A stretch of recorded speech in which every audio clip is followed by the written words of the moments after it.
Hi everyone, welcome to the Art of Freedom. It's episode 7, and according to the time chain calendar, block 842360.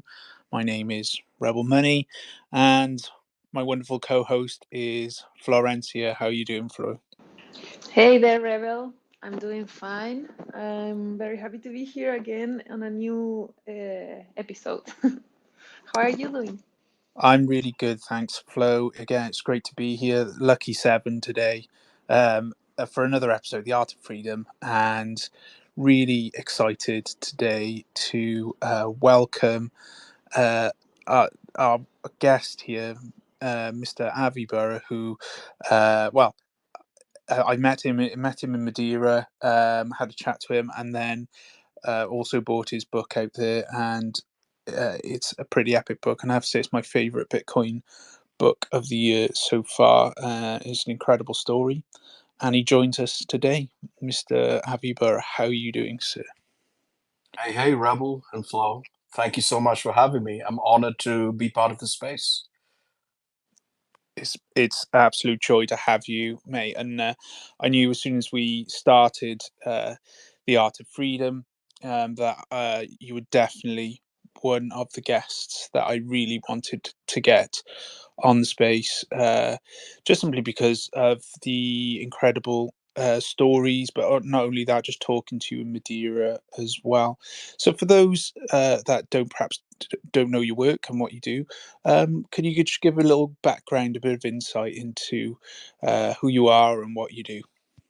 Yeah, happy to. And again, Rebel, thank you for the kind words. I certainly enjoyed our conversations in Madeira. Enjoyed your art, Flo, yours too. Pretty epic displays from both of you in the art gallery. That was also expertly curated by our friend Fractal Encrypt. So that was quite the experience.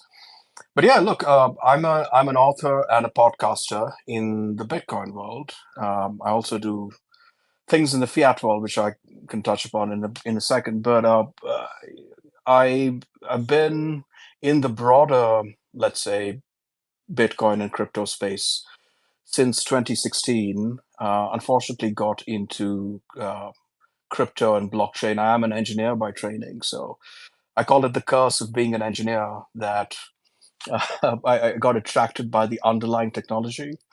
And I worked at the company that coined the phrase blockchain, not Bitcoin. I worked there from early 2017 to till about 2019, trying to promote the so-called technology as world-changing. Worked on all sorts of use cases, trying to get large market infrastructures like stock exchanges and others do their post-trade clearing and settlement on blockchain. Worked with large healthcare clearinghouses to help them in the US to help them settle healthcare claims on the blockchain. I mean, none of it was successful, right? They were very fun proofs of concepts where you would get to travel the country and even the world for that matter, and do these little toy demos everywhere. And then eventually, when it got time for the companies to make a decision and take this into production, they almost always balked. And at some point in 2019, I realized that I've studied this so-called technology for so long. I've been trying to sell it. What am I really selling? And is could it be that the only meaningful use case for the so-called blockchain is a peer-to-peer electronic cash without any central or third parties involved? And that's when I fell down the Bitcoin rabbit hole, consumed all the literature that's out there, and did that. Just was in absorb mode for almost 3 years, to be honest with you, till about 2022, just listening to podcasts, reading all the books that were out there. And at some point in 2022, I said, you know what? Well, also there was the pandemic. There was a small matter of that, and I live in New York State, and we had one of the worst lockdowns. And I was in a phase in life just seeing all the anger and the divisiveness that the pandemic brought forth, that I just wanted to lock myself in. with my family and just not step out into the world. So I did that for 2 years and used that opportunity to read and listen and learn about Bitcoin. And then 2022 rolls in, and I said, I'm finally ready. It's been 2 years of self-imposed exile, mostly self-imposed, partly state-imposed as well in New York State. I had decided to write a book. In a few months afterwards, I joined another sort of big inflection point in my Bitcoin journey for me was joining Nostr. This was later in 2022, and that got really interested in freedom technology from that standpoint, and how Bitcoin and Nostr are really two sides of the same coin. One is free speech, censorship resistant speech, and the other is censorship resistant and free exchange of value. So very, very complementary technologies. So became a big Nostr evangelist and proponent, started a podcast in early 23 called Pleb Chain Radio. It's a weekly, we record it as a Nostr Nest, which is like a Twitter space, but Nostr equivalent of that. And then the episodes are up on Fountain shortly afterwards. It took me about a year and a half to write the book. I believe the first long form book of fiction on Bitcoin. No one's corrected me. It's a claim that I've made, and no one's corrected me so far on it. So I'm assuming it's right at this point. And yeah, it was a great fun writing that book of fiction. Wrapped it up in August of 23. Went through the editing steps and then got it published in November. So that's that's a short intro about my Bitcoin self. Thanks, Avi. And I've got that very awesome book in front of me right now. The purple cover on it, 24. And just to give the background on the blurb on the back, surreal, suspenseful, and thought-provoking.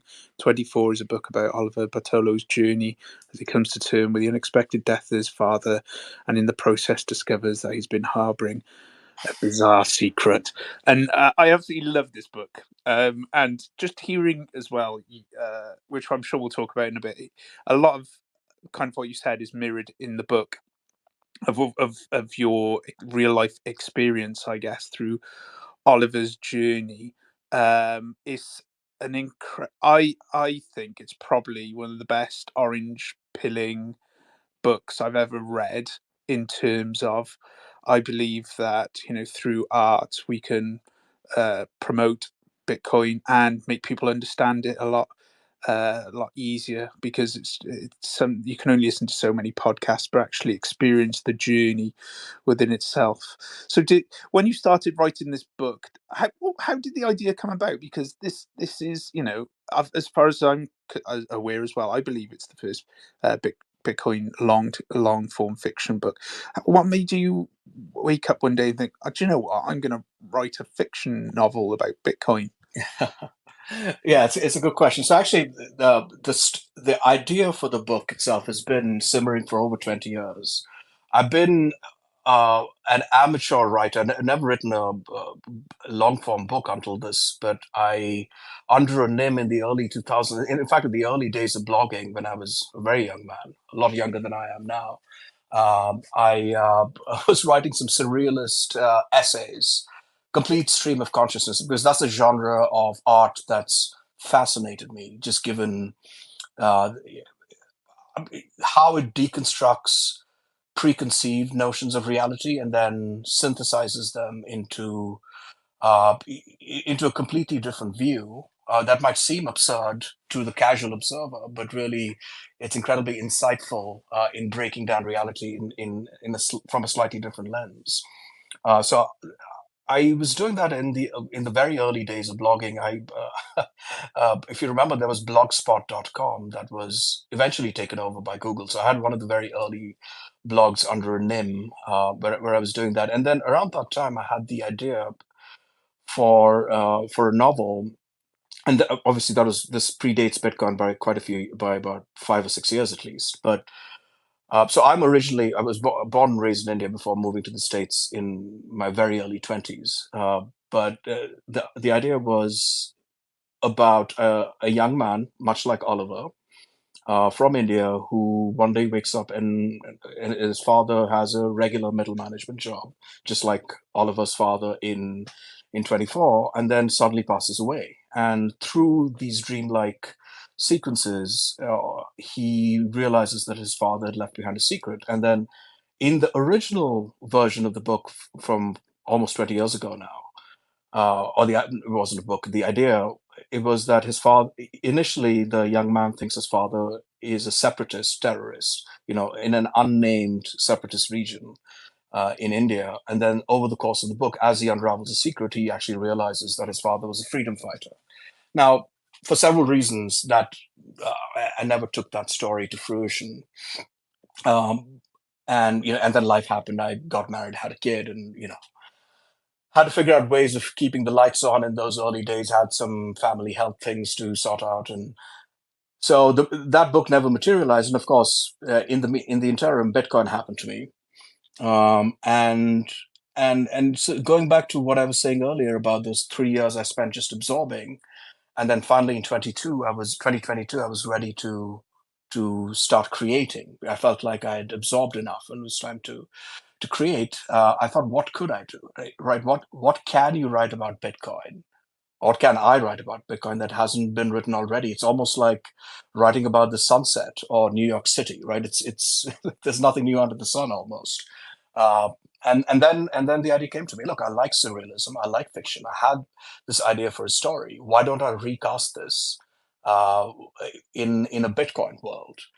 And yeah, that's what led me to do it. So the story was now changed to a young man, Oliver, whose father works as far as he's aware, works at a boring reinsurance job as a middle manager, and then he suddenly passes away, and through a help of a family friend who's a spiritual guide, realizes that his father had left him a secret. And then this spiritual guide, this lady, teaches him the special technique where he can go back into the past, into his past, and access memories. Now, Rebel and Flow, right? This part is actually not that outlandish. So my wife is a psychotherapist, and she's trained in hypnotherapy and EMDR and several techniques like that. And she talks about how when people go through traumatic events, they bury a lot of memories, a lot of memories from the past, very, very deep in the subconscious. And through hypnotherapy, through eye movement therapy, right, EMDR, you can help them access those memories and release them, right? Move the trauma from one hemisphere of the brain, from the emotional hemisphere of the brain into the rational hemisphere, so that it gets processed and released, right? So that part of this uh, process that in the book, I coined the term called time projection, right? This meditative technique that allows a person to go back and access memories in the past, and then resolve them. That part is largely true based on things that do happen, right, in a therapeutic setting. Now, where I tweaked it is in the book is Oliver has a special gift. He's synesthetic. And as a result, he's not just able to access his past, but he's able to access other people's past. And also go to completely surreal, outlandish places in his subconscious mind that never happened, events that never happened in the reality that we perceive, right? This empirical reality that all of us think we live in. All of us able to access all of these sort of wild and different memories and events. And through that, he learns more about his father's secret. As he's unraveling that, learns about Bitcoin through a mysterious character. Uh, a character from his childhood bedtime stories that his dad used to tell him starts appearing and leads him down the Bitcoin rabbit hole.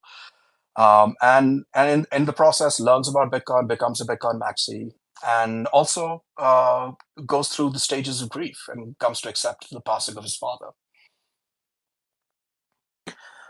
I loved it, mate. I just even now just talking about the actual story itself is just bringing back great memories of just reading this book, and it does all make sense. Even though this is a surrealist book, I would say that some points I'm thinking, what is going on, but in a very good way. And this am I allowed to say the name of this incredible character that is very surrealist in Oliver's kind of subconscious that By all means. And I guess, give a trigger warning. When I chose the name, it was based on a very technical Bitcoin concept, not the rather unfortunate meaning that it has in British slang. Not in American slang, but British slang. So with that caveat, go ahead, Rebel. Yes, that's great. Scott. I was going to introduce you as the nonce-meister, but I thought that would probably, as you say, trigger a few people. But it makes a lot of sense within the book, and I love the fact that the nonce-meister is just flitting between nonsense and nonsense, spelt in different ways. But the conversations between him and Oliver kind of spin this incredible narrative that, as the reader, feels like you're on a spiritual journey yourself. I feel that, just reading the book as well, I I got some incredible insights into it, and actually, the Nonsmeister was almost like a therapist slash uh, different way of seeing the world, and I thought it was really cleverly done. I really enjoyed the riddles in the actual book as well. Thought they were really, really well put together. And I would argue they're some of the first Bitcoin poetry, potentially, Avi, in that sense. Yeah, so well. Again, thank you for saying that, Rebel. So surrealist poetry is another thing that I'm a huge fan of. There's Mario Cesarini, the Portuguese surrealist, who was also a painter, but I think he, towards the latter half of his career, focused more on poetry. I mean, Cesarini was a huge influence, as were folks like Andre Breton. I mean, Dali's imagery. I tried to put that Salvador Dali's imagery. I tried to put that into prose and poetry. But yeah, I love being able to rhyme difficult things, and just sort of the mellifluous nature of creating complex rhymes is always fascinated me, and when I can create that, it's really gratifying. So yes, there is quite a bit of Bitcoin poetry, which unfortunately I've had to butcher, and we can get into this whenever you want to, Rebel. But because I was putting riddles and clues for a bounty, I did have to butcher the poetry somewhat, just so that the clues would fit in. Yeah, I do want to get into that because I think this is another a fascinating and brilliant, I have to say, way of putting adding literally Bitcoin in the book on several levels. First of all, the kind of marketing aspect of it on that's surface level, in my opinion, but incredibly great because it attracts people to the book.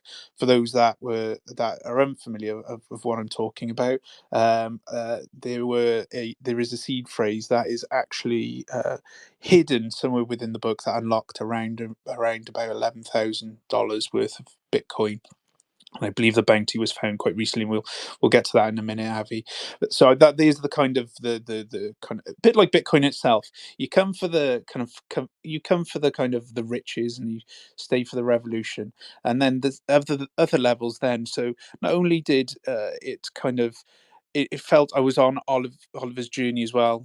Without going into too many spoilers, here Oliver has to have a look for a seed phrase, and it felt like I was in the role of the hero's journey going through Bitcoin, and it allowed the reader to come on this incredible Bitcoin journey, and also I would say, really kind of stop and just reflect on their own Bitcoin journey as well. So I thought it was absolute genius. Yeah, what made you come up with the idea? I mean, has that been done before in any kind? I know it's been done in Bitcoin art. I believe Coin Artist did something in 2013, I believe, where there was a puzzle within a picture.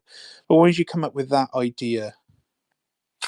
I've heard of folks hiding seed phrases in articles. I remember reading that Max Kaiser once hit, I don't know how true this is. This could be an apocryphal story, but he apparently hit 2 Bitcoin in a Bitcoin magazine article that probably still hasn't been found.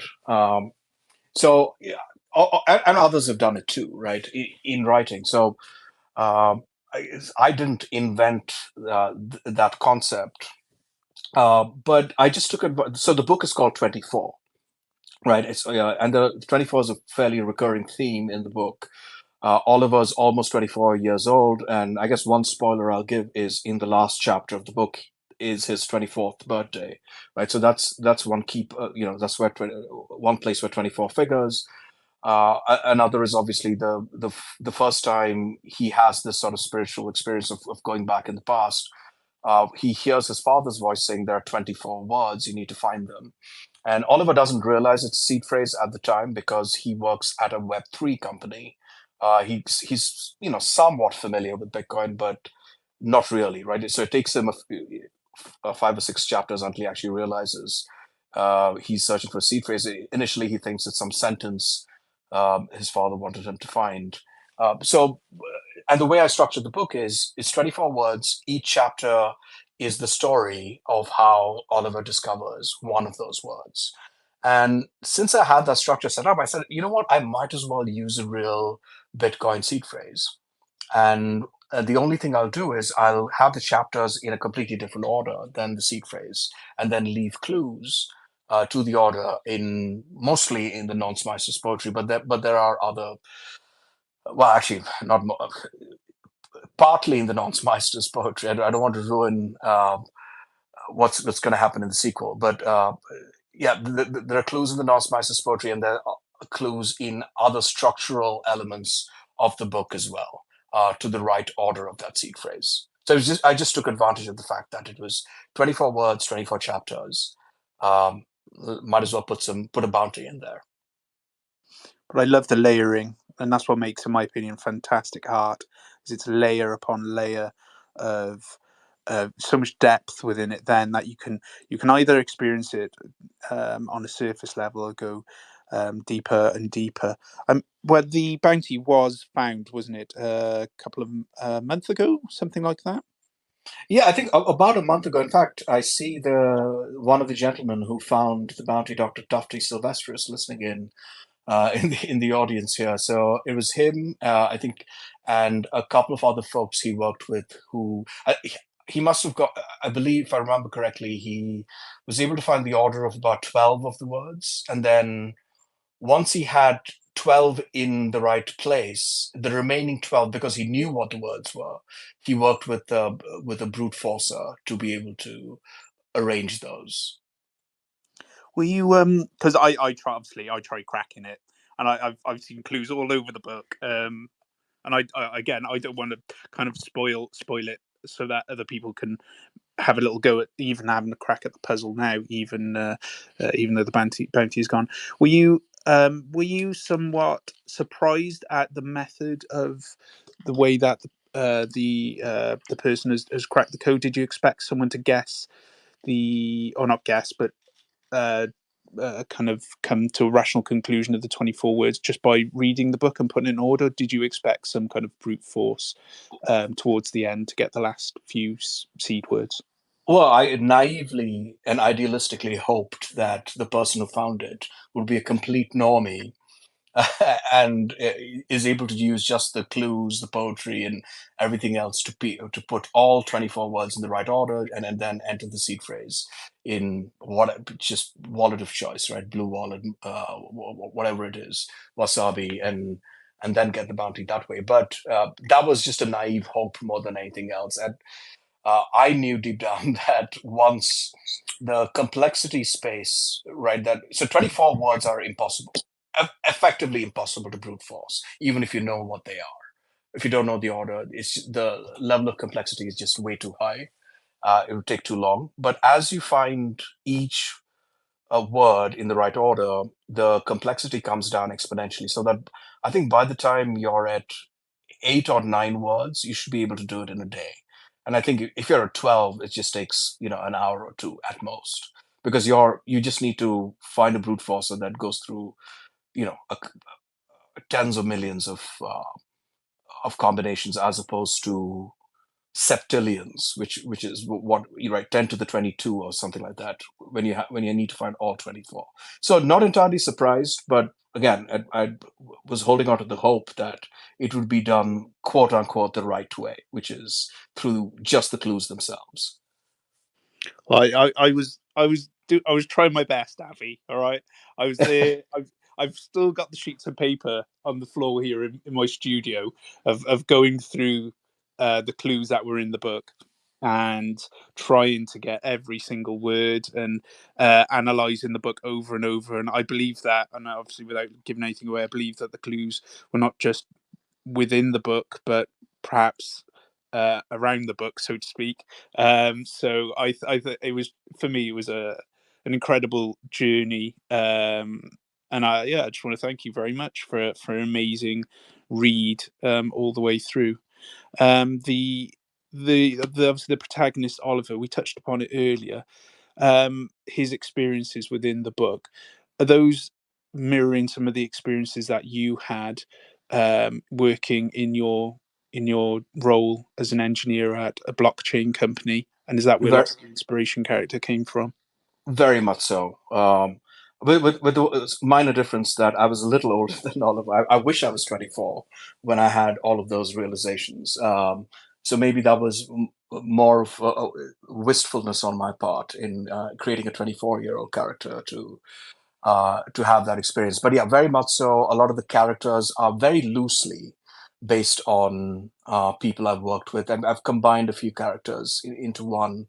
But Ian Wright is a great example. I worked with someone. Ian Wright is Oliver's boss, or his boss's boss in the book. Sort of a old school Englishman, and I worked with and a charismatic sales leader, and I worked with a person like that, and others too. Yeah.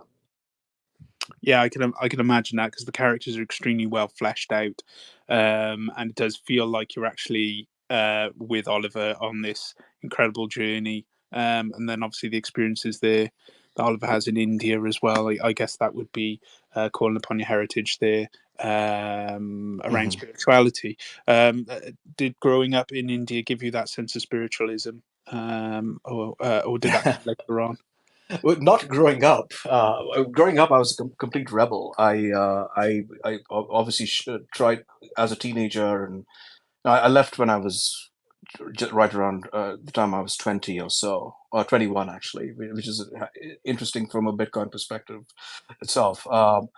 I was a complete rebel, so I shunned a lot of that growing up. Right, I was an ardent atheist, and however, right, a lot of that knowledge and wisdom, if you will, must have seeped in through osmosis, right? And then not to say I'm a religious person now, I call myself more of an agnostic, but I do find it fascinating, right? There are certain elements of Hindu tradition, especially not so much the ritualistic ones or the dogmatic elements of it, but the more philosophical ones, and it's there's Advaita Vedanta, right? Advaita means non-duality, and Vedanta is like from the Vedas, which are the original spiritual texts of India. That's all. I mean, the closest in any religious writings I've seen, certainly the closest to, I guess, rationality, and maybe approaching some kind of scientific method that I've seen. So I do have an appreciation for that school of philosophy, and I've tried to through the Nonsmeisters words, right? I talk about the three realities in the, or rather, the Nonsmeister does, and that's a concept from Advaita Vedanta, and there are other concepts. I mean, some of the I think the very last Nonsmeister poem, which I call the Equanimities Five, is very. I mean, obviously, it's been recast with the concept of Bitcoin, right? But in Advaita, that is there's a very famous. That one has six passages, but it talks about the ineffability of the Brahman, right, of God, and I obviously talk about the ineffability of the time chain in that. So it's a lot of things inspired by, I guess, ancient Indian spirituality in the book. Yes. I completely agree. I think it fits really well. Just as a throw it here to the audience, if anyone wants to step up to the mic and ask Javi about any questions, this is an open community here. I'm just kind of leading the conversation. You guys can jump in as well. It's really cool to have all of you in here. And if you want to come and say or ask anything to Avi or any of us, just please just send in a request and we will get to you. His here's something, perhaps a bigger question. Avi, do you believe that why does spirituality and Bitcoin fit so well together? Yeah, I'm going to leave it there. Why does it fit so well together? So I'll give you my take on this, Rebel. When I was in the fiat and the crypto and blockchain world, my view on the technology was really more about this is all about number go up, right? I want to invest in crypto. I want to do something with this blockchain stuff so that I can make more fiat, really, right? Make more money. And at some point when I had that, and it wasn't a single aha moment for me, right? When I realized that, what, this blockchain stuff is just complete nonsense, right? The only blockchain that makes sense is Bitcoin. I mean, there was one moment when I first had that thought, but it took me a few months to fully wrap my head around that. But over the course of that process, and also all the readings I was and the podcasts I was listening to, uh, I realized that I was questioning what money meant in the first place, and I've mirrored this in the book as well, right? One of the non-Smeister's conversations with Oliver is what are you going to do with this money, right? Because Oliver's complaining that he has all this debt and he can't quit his job that he hates because he needs the money, and I went through a very similar process myself. Unfortunately, at a much older age than Oliver, which is, well, why do I really want this money? It's to acquire things, right? And why do I want to acquire things? Because that'll lead me somewhere, that'll give me something, and that something will give me something else, which ultimately with the goal of, but that's going to lead me to be happy, right? If the end goal is for me to be happy, and happiness is just a chemical reaction within my brain, then why can't I just do that, right? Why am I conditioning happiness on all of these outside things like material consumption and need attachments to very specific outcomes, right? Um, and I think, and I'm not the only one who's gone through this type of process, which is once you understand, because Bitcoin allows you to understand what money is, if you really go down the rabbit hole. And once you understand what the money is, you realize money is just a language. It's just a tool by which you can communicate your value and your time and your labor, right? And as long as we have a consistent language, a language that doesn't change, that isn't used by an external entity to steal from you, right? To steal your time and your value from you. Once you have that stability of knowing that your what you're creating is going to be respected and valued, then you just focus on. You stop worrying about this need to acquire money, but rather on the journey of creation itself, right?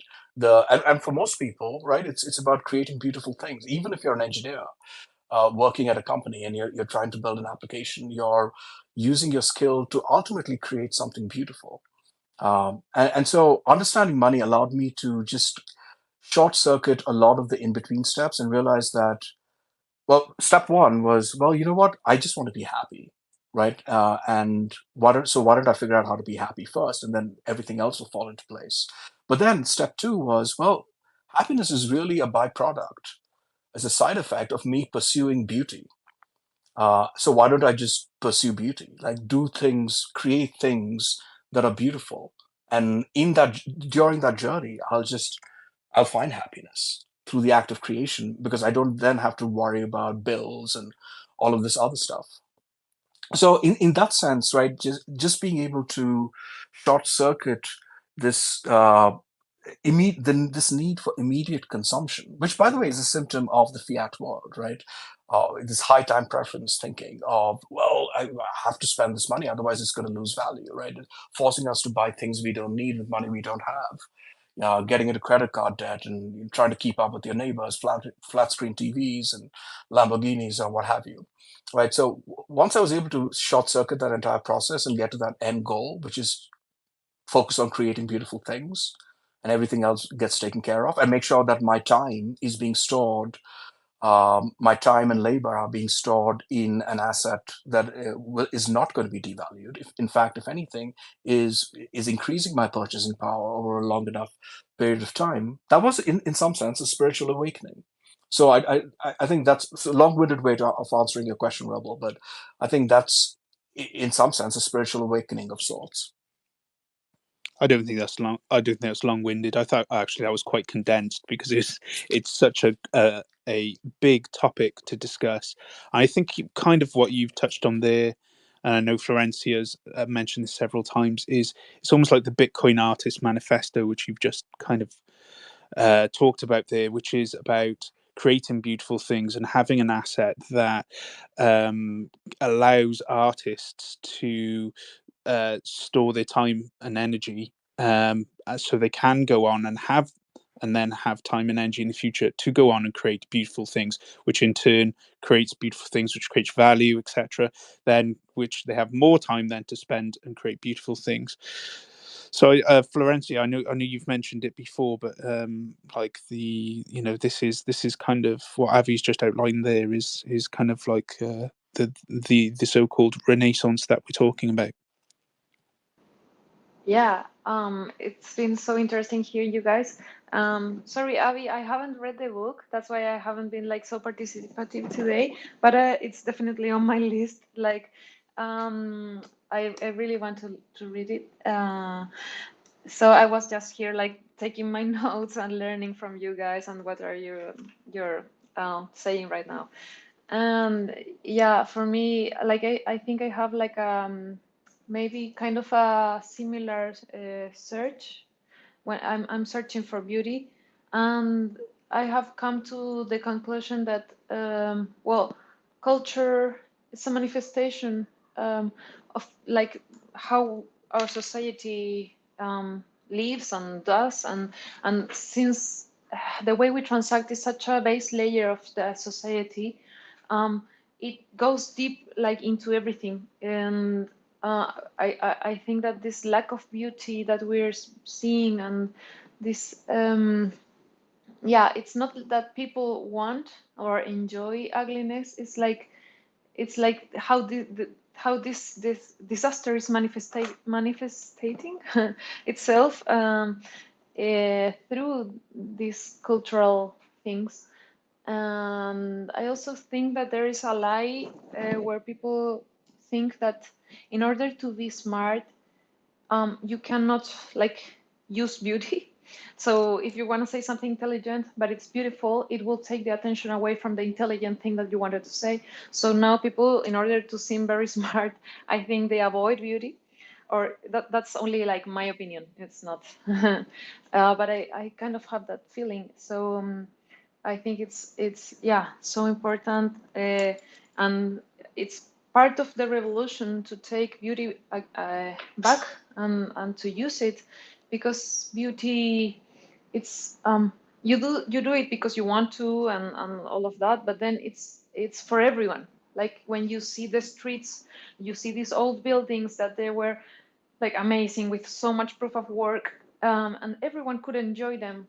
And now you see these horrible buildings that no one enjoys, and yeah, our lives are getting like stripped of beauty.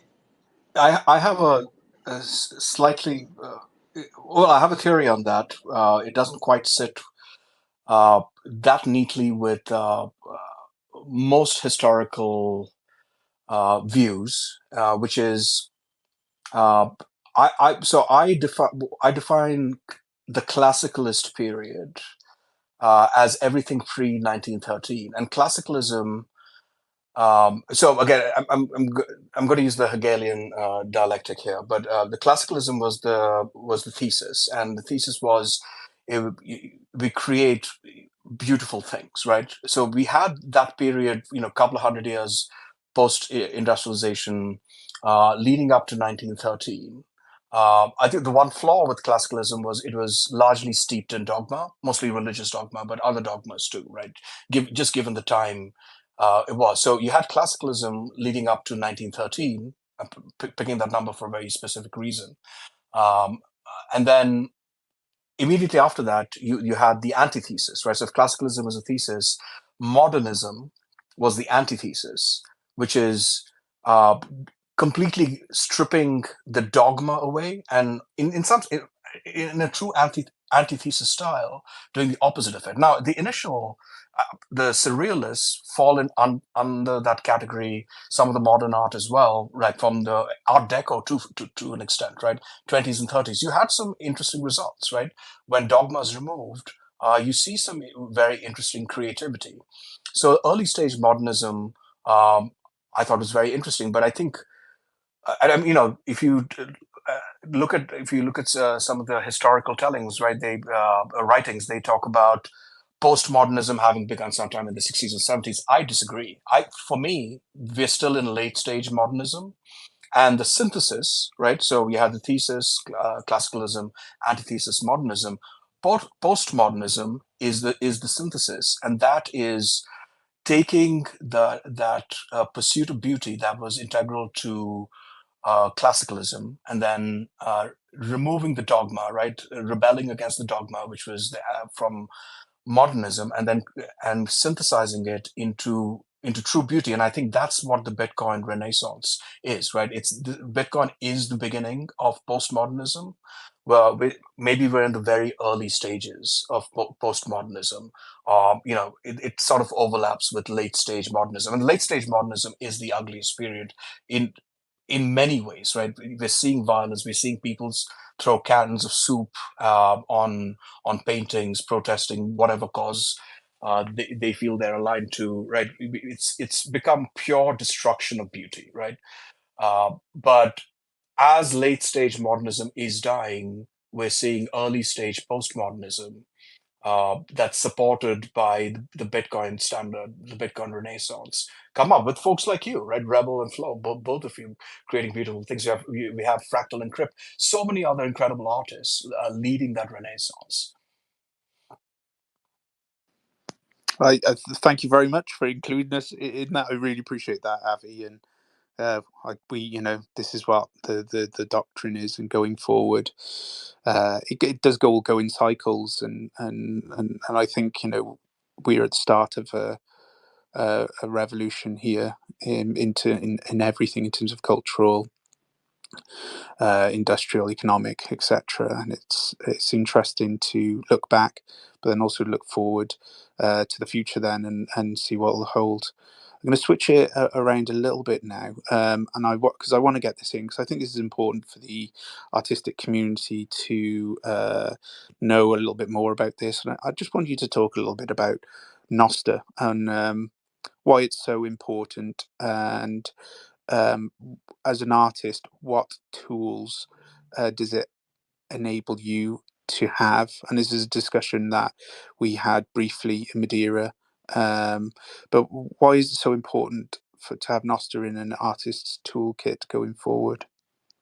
So I'll take a step back and provide a little more context here, Rebel, and then I'll get to your question. I think you touched upon something earlier on in the space when you said art is a great way of drawing people in, right, into Bitcoin. And just to add to that, if you look at vast, and this also ties into why I wrote a book of fiction, right, wanted to tell a story. If you look at the vast majority of literature and work that's out there, these are fascinating treatises on Austrian economics, on distributed systems, on the Byzantine generals problem, right? Or praxeology, what have you. Amazing works, but ultimately all appealing to the intellect, right? And if the goal of all of these Bitcoiners is to drive Bitcoin adoption, and I believe if our peaceful revolution is to succeed, we need maximal adoption, right? That has to be the goal: maximal adoption of Bitcoin and freedom technologies. Um, I don't believe an intellectual push is going to scale to billions of people. Instead, an emotional pull is what you need, and that's where your art, music, even food, and other things. So more broadly, culture, right? And so one of the things I like to say is culture is upstream of adoption, and and to me, culture is what scales. And if you don't believe me, just take the example of any major religion. Not to compare Bitcoin to religion here, but just more broadly, how difficult or complicated idea propagates, right? It's through stories. God reveals himself through stories in any major religion, through stories, through song, through art, and so on. So no one, uh, if people try to provide evidence and proof of God and made an intellectual case, I don't think major religions would have received the level of adoption that they have today. So I think culture is a really, really important tool for doing it, and you need a medium to express that culture, whether it's video, audio, digital, print, physical media, what have you. Now, there are obviously we are in the digital age, and digital media are the most effective at getting the word out. And if you look at the landscape of uh, whether it's music, right, you have platforms like Spotify, and for video it's YouTube, and for books there's Amazon's Kindle store, and what have you, right? But the issue there is these are all platforms. So you're, as an artist, as a creator more broadly, you're at the mercy of the person running the platform, right? And uh, so you want to spread the culture, but if the person running the platform doesn't like your culture, you can be shut down, and that's a problem. And I think that's where Nostr comes in, right? Nostr fixes this because Nostr is not a platform. It is an open, decentralized protocol. No, there's no CEO, there's no single point of failure, much like Bitcoin, right? And so, yes, it's early days for Nostr, right? And most of the focus has been on the social media use case. Nostr really is just a communications protocol, right? It's a way for a person to sign an event, right? If you forgive the technical terminology for a second, but I'll expand on this. But it's just a way for signing an event and broadcasting it to the world in a way in which no single entity can shut down the broadcast of that event. Now, what is an event? An event can be a simple thing that looks like a tweet, right? But more broadly, it can be a video, it can be a song, it can be a work of art, uh, so on and so forth, right? So all of these events, you can prove that you're the signer, and then and once it's broadcast, anyone who receives it knows that only you could have signed it because they can verify that it's your signature. So Nostr really is a simple decentralized communications protocol, and it allows the propagation of this culture. So if we do want to drive maximal adoption, I think Nostr is the way forward. Now, it is early days. There is no venture capital money, right? Or very little venture capital money, because capitalists are looking for the quick returns, right? The 10x exits. That's not there yet in Nostr, so it largely relies on grants from folks like Jack Dorsey and a handful of others. But yeah, you're seeing some really cool things come about. Now, the most obvious are the social media clones, right? The Twitter clones. You have Damas, you have Primal, you have others. These are apps where you can post notes, do the things you would do on Twitter or Facebook or what have you.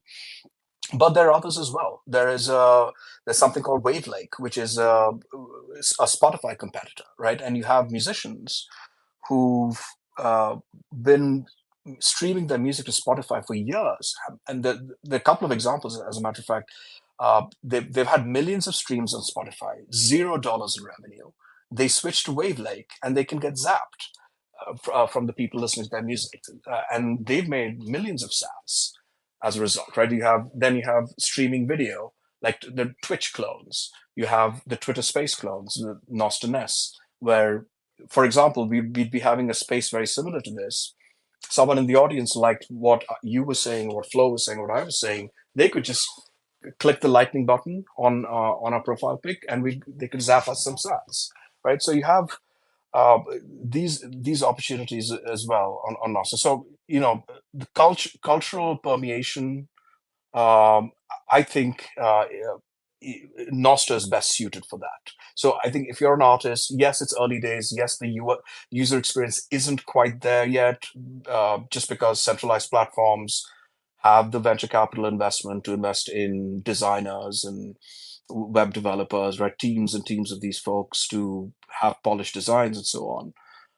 But there are plebs, there are developers in the open source world who are building these tools, and over time they'll be able to compete on a user experience front with some of these centralized apps as well, and you'll be free on them.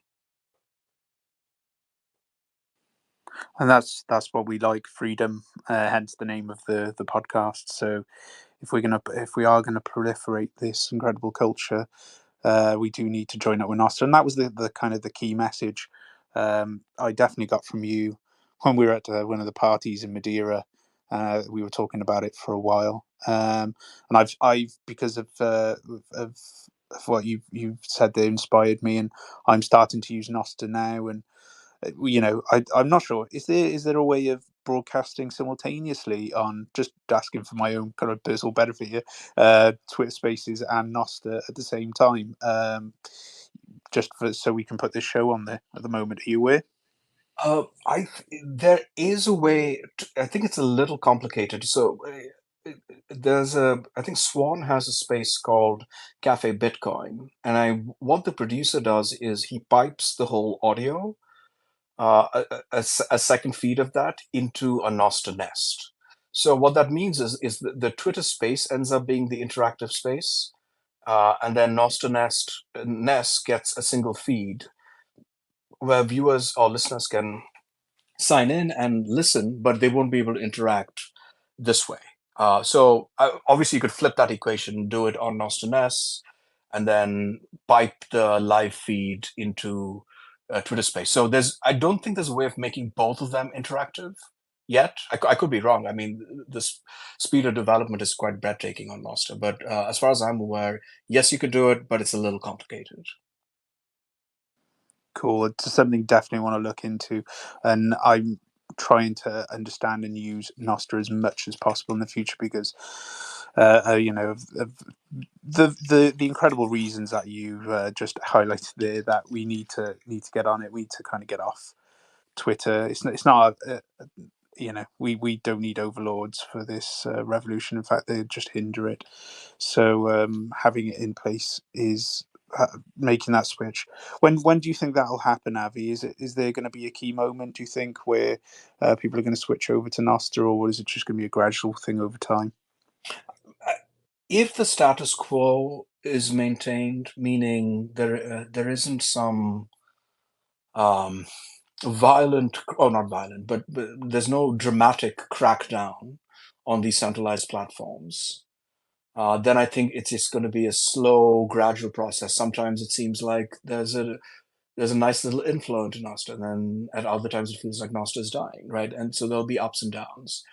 Now, on the contrary, if one of the shames with Nostr to me is it was a year. It came about a year and a half too late, right? It was in development in 2021, but really it came into prominence once Jack Dorsey donated 14 Bitcoin to Fiat Jeff, the pseudonymous creator of the protocol in December of 22. But if that had happened 2 years earlier, when all the censorship was happening during the pandemic, I think Nostr would have genuinely taken off at that point. So maybe if there's a similar event of censorship, or if Spotify starts deplatforming en masse, right? It's musicians for whatever reason, um, or any other centralized platform starts doing something dramatic like that, I think you'll see an influx to Nostr, a dramatic influx to Nostr. But if not, it's just going to be the slow trickle because,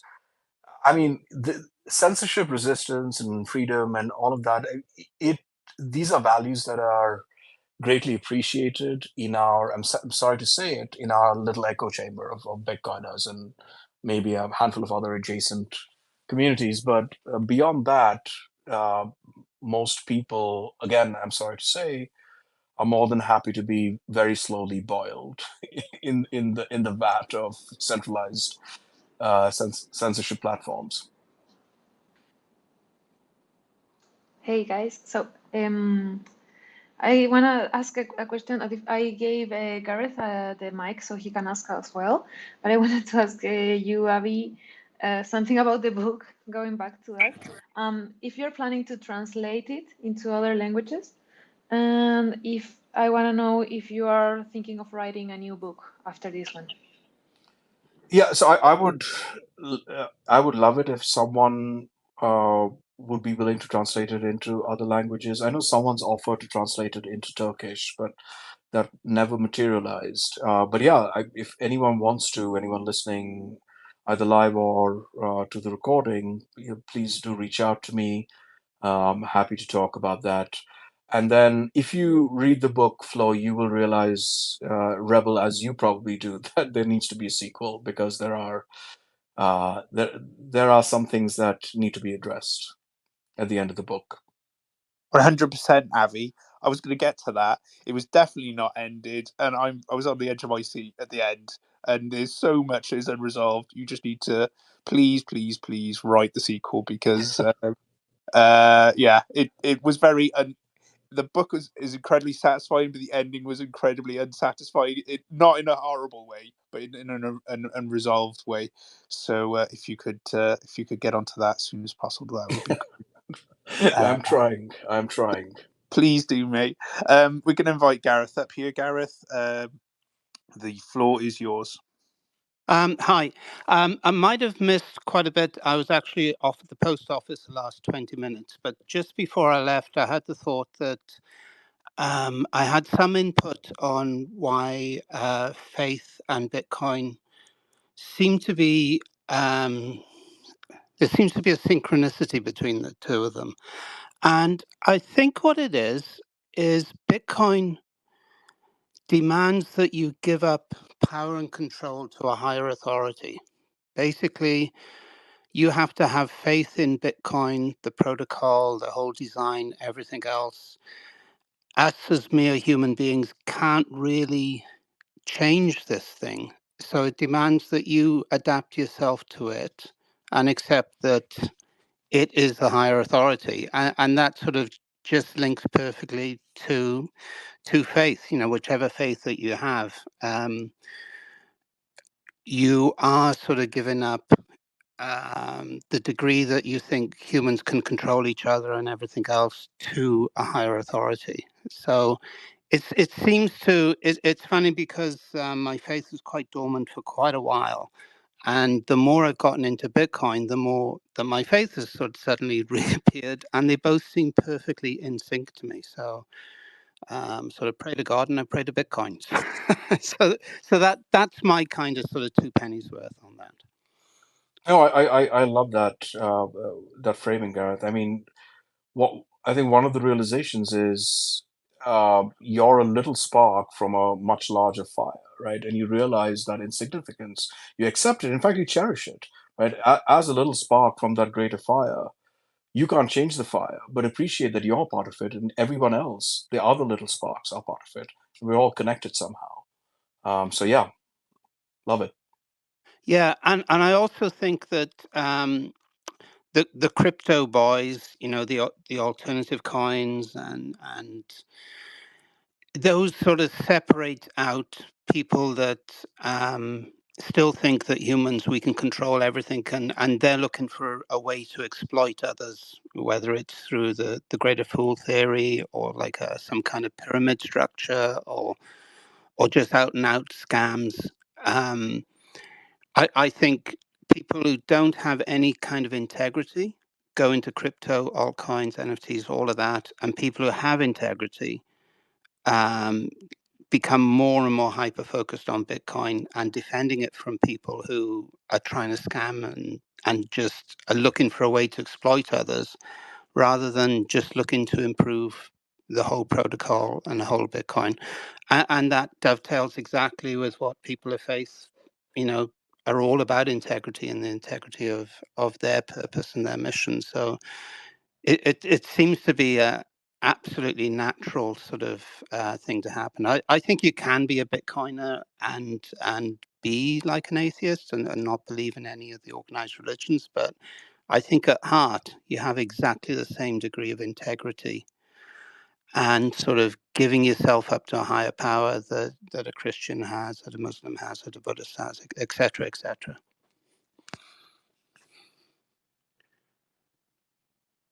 Yeah, That's my bit. that's great. Thank you, Gareth. Sorry, mate. Yeah, I couldn't find. I was hitting them. I was trying to hit the mic on button there, but I missed several times. You fat fingered yourself. I did, mate. Yeah. Yes, thank you for that. No, I appreciate that, and I agree with you. Like in the piece I made, believe that kind of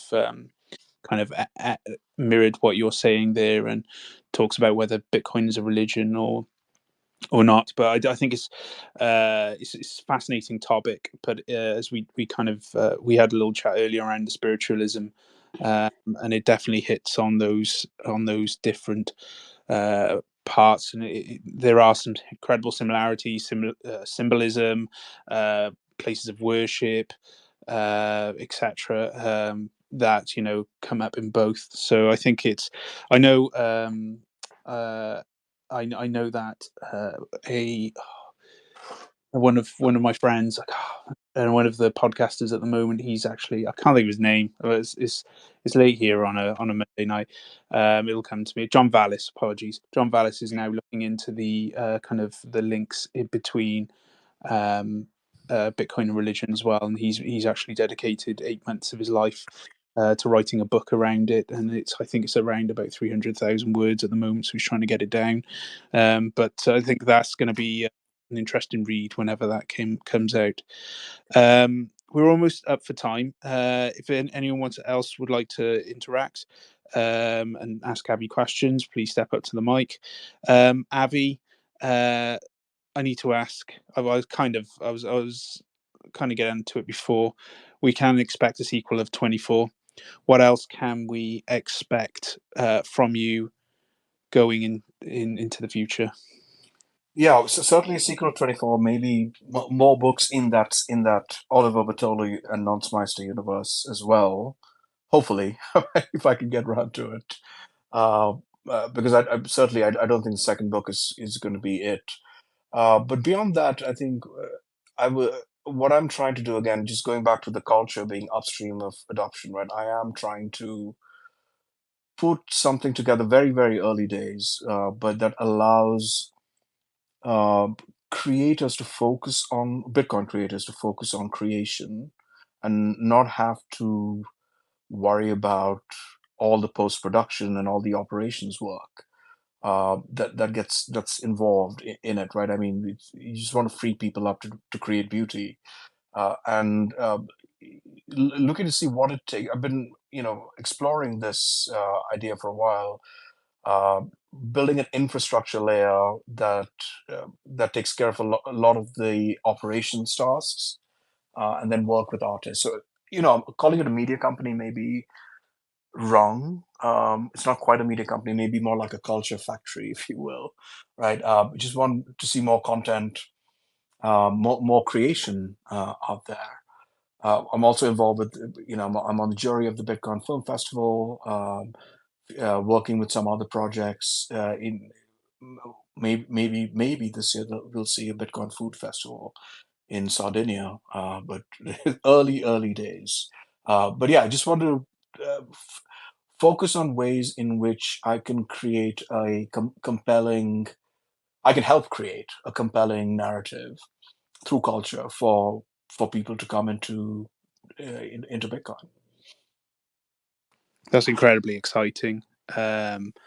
and we're with you so much. And is there anything you need, myself or Flo or any of the artists, I'm sure, in this space here, please reach out, because it's a common goal that we're looking to build this incredible future and help shape this culture for an incredibly bright future that we've got. So yeah, that sounds amazing, mate, and I'm really looking forward to seeing what you're doing. In terms of, and the food festival sounds incredible. I don't know about you, Florencia, but that would be unreal. Yeah. Sorry. Yes, yes. Absolutely. And it has been so cool having you here. I have enjoyed this conversation so much. It's so great to think about art in a more wide way. Uh, more in a cultural way, like, because sometimes I speak for myself, like I get focused on what I do, like the kind of images I work on, and there is so much more in this world. So thank you so much for just sharing with us, and yes, anything you need, we're here. Well, thank you. I might take both of you up on that offer in the near future. Absolutely. Excellent. Avi, we've talked about a lot today, and I got to be honest, this has been one of my favorite episodes of The Art of Freedom, and the topics we've talked about. Is there anything else that we haven't said that you would like to say? Well, just for the audience, either listening live or to the recording, if you haven't read 24, you can find it on Amazon. Just search for Avi Burra 24 in the search bar.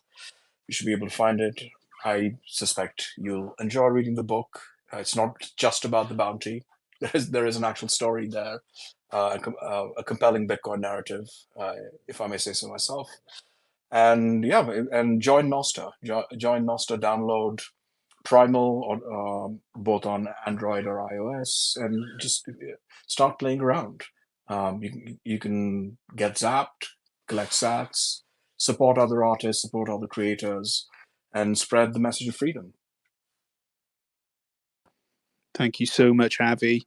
Really appreciate you coming on the show today and sharing your journey and knowledge with us as well. So thank you very much. Thank you for having me. It's been a pleasure. Thank you, Avi, and thank you, Gareth, for joining us. And just thank you to everyone who's listening to us. And whenever you want to talk to us, just ask for the mic. We are very happy to talk to all of you. And just we hope you go now and have a beautiful creative week. And yeah, have a nice time. Thank you, everyone. We're back next week, same time. And I believe we've got Proof of Ink in to come and talk a little bit about their experience there. So we'll see you next Monday, same time, which is 6:30 GMT. Have a wonderful and creative week. Bye-bye.